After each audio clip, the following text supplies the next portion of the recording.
Hello, this is Rabbi Zalman Bregman of the JELN.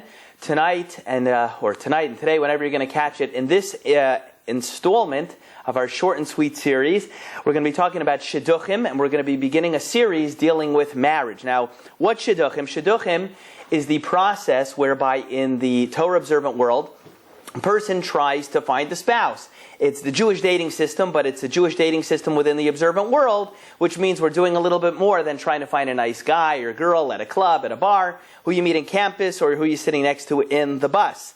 So it's a process whereby from the get-go, a person is trying to find a spouse for the purpose of marriage. Now, out of the gate, it's very useful for us to define what does the word shidduch mean. You can speak to people and they say, are you looking for a shidduch? Did you find a shidduch?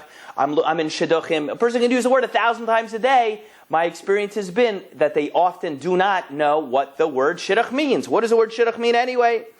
So, as it turns out, the word shidduch is actually an Aramaic derivation of another word, which is from Aramaic, called shadach. The word shadach in Aramaic means to have calm, to have tranquility, to have rest, to be chilled out. That is the word for tranquility in Aramaic, and that's where the word shidduch comes from. You see this word taking on this meaning if you look in the Targum Yerushalmi in Bereshis chapter 8 verse 1 or in Bereshis chapter 27 verse 44. That's what the word means over there. Now, that's all well and good, and hopefully in this series we can investigate the question, why is shidduchim, this process, so stressful for people if it means calm and tranquility? But beforehand, you should ask me another question.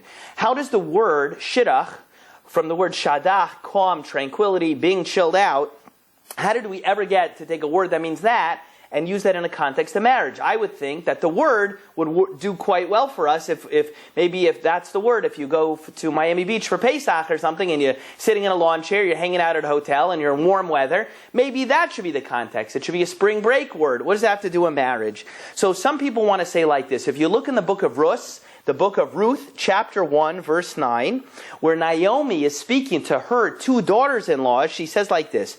She gives them a blessing. She says, may Hashem grant you tranquility, in Hebrew, menucha, may Hashem grant you menucha, each of you in the home of your husband. Since the word tranquility, or menucha over there, is used in the context of marriage, and tranquility in Aramaic is the word shidduch, or shadach, therefore, many want to say that's how it got to be glommed together. You know, I often like to repeat a joke or something cute that my cousin in Borough Park likes to say. He often has said like this, that the word anniversary for a person is a Hebrew contraction of several words. I said, really? What was it? He said, anniversary comes from the words, ani very sorry. Ani very sorry. I am very sorry. Ani very sorry is anniversary.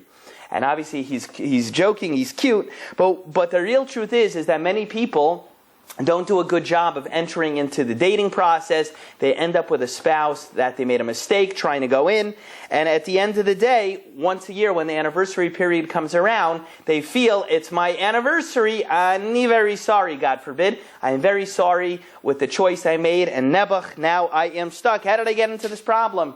For many people, the shidduch process is a veritable Gehenom, sort of like a hell on earth. For other people, it's not so bad, and even if it takes a little time, it's much closer to a Gan Eden, which is like Eden, paradise. It's not so bad. So is Gehenom or Gan Eden? How does the shidduch process play out for you, a friend, a cousin, someone else you know? So the answer is that obviously a lot of it has to do with if you're doing it correctly and with Torah hashkafas, with the Torah point of view, and with the Gedolim, our Torah giants who the millennia had to say about this process. So I thank you very much for tuning in to join with me. Over the next many short and sweet series, we're going to be delving into the shidduch process. I've been blessed over the years to make many shidduchim myself, and also as a person who's involved with hundreds of young men a year in their 20s and 30s, young professional guys, I have a little bit of experience in hearing all the stuff that comes up on a day-to-day basis. So till next time, we'll see you then, and thanks.